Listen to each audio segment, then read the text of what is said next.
This from CBS Sports. Best, worst, and most interesting picks for each AFC team. So for the Browns, best pick, they go with Michael Hall. They give it an A+.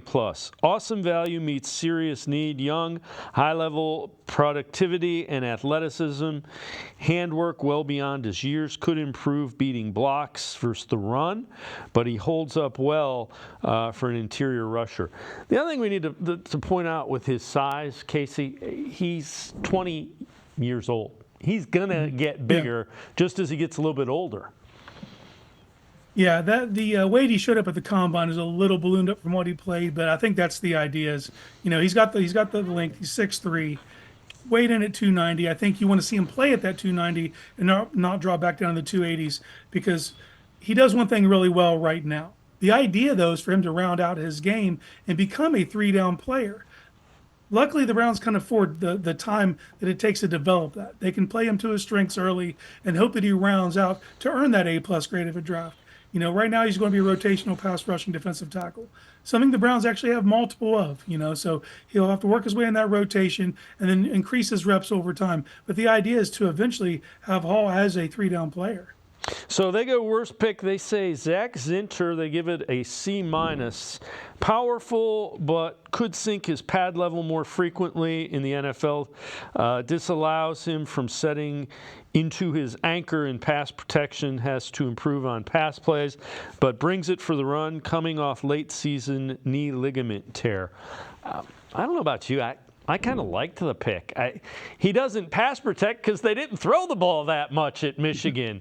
His pass protection will improve, and he's not going to play with Wyatt Teller and Joel Bitonio there. He's got a full year to work on that anchoring and lower pad level.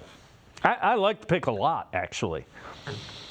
I like the player. I get the idea. It was a bit of a reach from where you got him. But when you're limited with only so many picks, you got to take your guys when you can get your guys unless someone's answering that phone for you to trade back.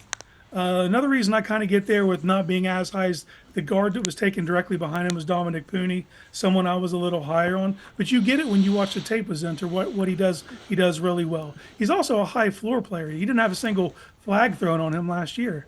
He's mean and he's nasty. He plays with a temperament. Think similar to Wyatt Teller in the run game. You kind of got that same mold. And like you said, in a perfect world, he doesn't see the field. You're able to groom and bring him along, let him work on some of his deficiencies. But the idea was you got an eventual starter in the 3rd round. Now, you just got to hope that that's not until 2025. If you see it early, more of his flaws will be exposed early.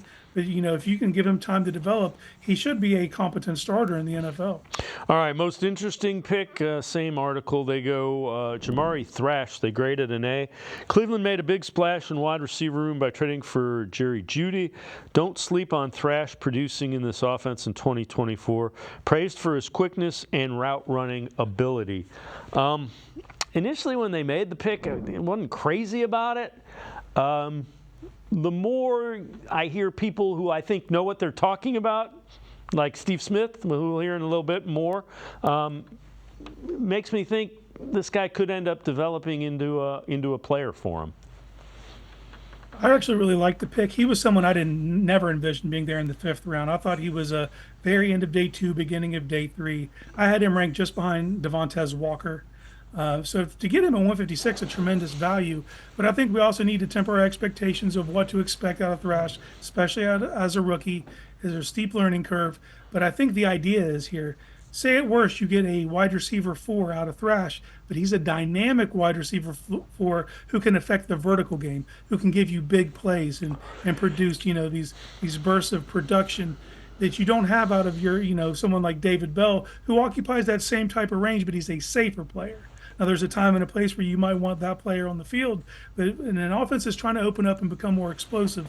To get another body to throw out there that can hurt you vertically like Thrash, I think is a great idea. And someone that, ease him into it, but someone who eventually should be your wide receiver 3 or 4 down the line.